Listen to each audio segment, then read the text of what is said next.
చేస్తున్నారులే అనిపించుకుంటున్నావేమో. రేవంత్ రెడ్డి, ఇది బీసీ సమాజం పూర్తిగా గమనిస్తుంది. నువ్వు చెప్తున్నటువంటి, నువ్వు కపట పూరితంగా వ్యవహరిస్తున్నటువంటి ఈ విధానాలని బీసీ సమాజం అర్థం చేసుకుంటుంది. మీరు ఎన్ని కుట్రలు చేసినా, ఏ కుతంత్రం పండినా, బీసీల ఆమరణ నిరాహార దీక్ష ఒక్క చోటు నుంచి ఈరోజు రెండో జిల్లాకు కూడా చేరుకున్నది. దీన్ని ఇలాగనే నువ్వు నిర్లక్ష్యం చేస్తే రాష్ట్ర వ్యాప్తంగా అన్ని జిల్లా కేంద్రాలలో కూడా ఈ దీక్ష కొనసాగుతుంది, స్ప్రెడ్ అవుతుంది అనేటువంటి విషయాన్ని ముఖ్యమంత్రి గారికి తెలియజేస్తా ఉన్నాం.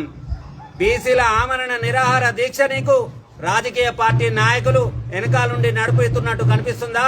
ఈ వెనకాలన్న దృశ్యాలు నీకు కనిపిస్తలేవా? ఎక్కడ జరుగుతుంది ఇది? కడుపు గాలినటువంటి బీసీలు చేస్తుంటే నీకు రాజకీయ నాయకులు ఆడుతున్న డ్రామాల లెక్క కనపడుతున్నాయా? తక్షణమే ఈ కపట పూరిత మోస వైఖరిని మానుకొని నువ్వు చెప్పినటువంటి ఈ 42% రిజర్వేషన్లను స్థానిక సంస్థలలో కల్పించడానికి నీకు చేత కాకపోతే, నేను చెప్పింది తప్పని ముక్కు నేలకు రాసి నువ్వు గద్దెం దిగు. అంతేగాని బీసీలను మోసం చేస్తాం, బీసీలకు ఏదో చెప్తాం, ఇంకేదో చేస్తాం అనేటువంటి కళ్ళబొల్లి మాటలు నమ్మేటువంటి పరిస్థితులు బీసీ సమాజం లేదు. మాకు కూడా ఇప్పుడిప్పుడే రాజ్యాంగం మీద అవగాహన కలుగుతుంది. అందులో ఉన్న ఆర్టికల్ లోపల ఏమున్నాయో తెలుస్తుంది. ఆర్టికల్ లోపల ఉన్నటువంటి శక్తులు ఏందో కూడా మాకు అర్థమవుతున్నాయి. మిత్రమా, బీసీలు అంటే బిచ్చగాళ్ళు కాదు. మాకు కూడా ఈ దేశంలో హక్కు ఉంది. ఈ దేశానికి మేమే భాగస్వామ్యం, ఈ దేశానికి మేమే వెన్నెముక లాంటి వాళ్ళం బీసీలం. మమ్మల్ని కాదని నువ్వు ముందుకు పోలేవు బిడ్డ, గుర్తుపెట్టుకోవాలి. భారత రాజ్యాంగంలో పేర్కొన్నటువంటి ఆర్టికల్ 330, 331 ఏం చెప్తుందో నువ్వు ఒక్కసారి చదువుకోవాలి. తెలియకపోతే నీ దగ్గర ఉన్నటువంటి అధికార గణాన్ని పిలిచి దాని యొక్క క్లారిఫికేషన్స్ కూడా తీసుకో. ఈ దేశంలో ఉన్నటువంటి సర్వజనానికి లోక్సభలో కానీ, అసెంబ్లీలో కానీ, స్థానిక సంస్థలలో కానీ రిజర్వేషన్లు కల్పించడానికి ఎలాంటి అడ్డంకులు లేవని ఈ ఆర్టికల్స్ తెలియజేస్తా ఉన్నాయి. మరి ఈ ఆర్టికల్స్ ని ఇంప్లిమెంట్ చేయడానికి మీరు కోర్టులను అడ్డం పెట్టి మమ్మల్ని 70 సంవత్సరాలుగా పెడతా ఉన్నారు. అయినా సరే ఓపికగా ఎదురు చూస్తున్నాం. ఓపిక నశించింది.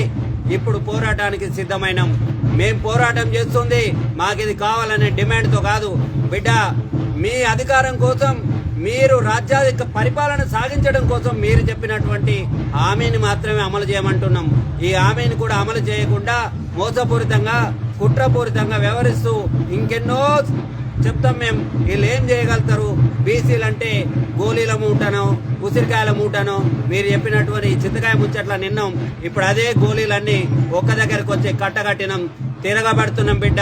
ఇవి బీసీలంటే వెనకబడ్డ కులాలు కాదు, ఇది తిరగబడ్డ కులాలని రుజువు చేయడానికి ఉన్నటువంటి గోళీలన్నింటినీ మూటగట్టినాం.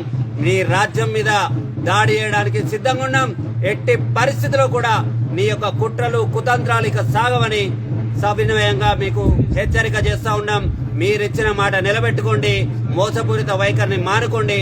42% బీసీల రిజర్వేషన్ ని ఖచ్చితంగా ఇంప్లిమెంట్ చేయండి.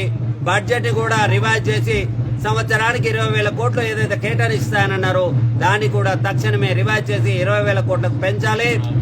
అలా కాకుండా నీ ఇష్టం వచ్చేట్టుగా వ్యవహరిస్తామంటే కుదరదని హెచ్చరిక జారీ చేస్తా ఉన్నాం. ఆమరణ నిరాహార దీక్ష లక్ష్యాన్ని ముద్దాడే వరకు కొనసాగుతుంది.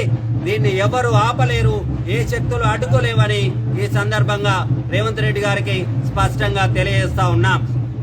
జై బీసీ.